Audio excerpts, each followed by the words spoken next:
Yeah, a second big one is about growth. And if I could just sum it all up, I would say don't worship growth. In my journey, like that has been, it was a big thing. Early on, I remember after, I don't know, 10 failed businesses, which I pursued because I could do something really big and I wanted fast growth and I wanted big growth and I wanted it now. I had that attitude and I wasn't willing to do the little things well, right? Really focus on the little things. But after 10 of those failed businesses, I accidentally landed kind of doing the whole web design development agency thing, and people wanted to give us money to do services. If depending on what part in your journey you're in as an entrepreneur, that moment is so exciting, exhilarating of like, oh my goodness, like the things I've done previously, everyone hated and didn't work out and they crashed and burned, but now people want to give me money and there's this like euphoria that can overtake you.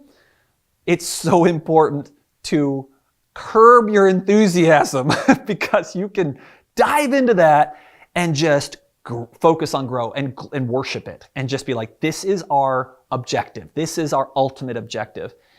And, early on in 2009, we grew by like, 200%. And then 2010, we grew by over 500%. And behind the scenes of the happening, we ended up landing in the Inc. 500 after those kind of 3 years of growth. That's how they do that. And 3 years of growth, we had like over 1,000% growth.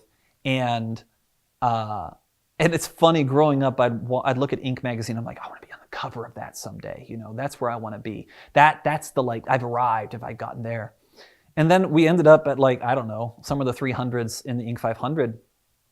And by the time it was published, and there was all the fanfare and everything around it, I realized how big of a mistake it was for us to be in Inc. 500.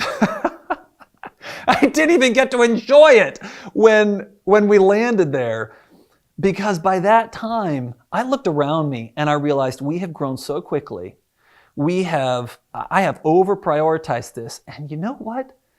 We've got a mess born on the back of growth worship. My team isn't united. I just got addicted to the feeling of more, right? And that was a sobering time for me. And honestly, when I did interviews about our being in the Inc. 500, people want to hear, tell us about your secret success. My secret was like, that was a mistake.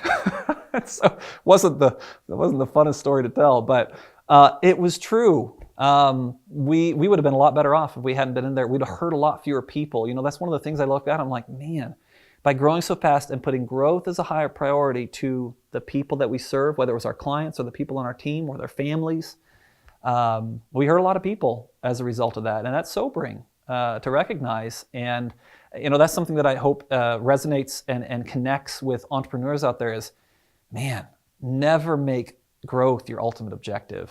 Because if you've put it as your ultimate objective, it means you've put it above people. And if we don't help people in what we do as entrepreneurs, what are we doing? What are we in this for? Are we in it for ourselves and for our own self-gratification? I got a lot to say about that, but I'll just simply say, I think you're barking up the wrong tree if that's what you're in it for.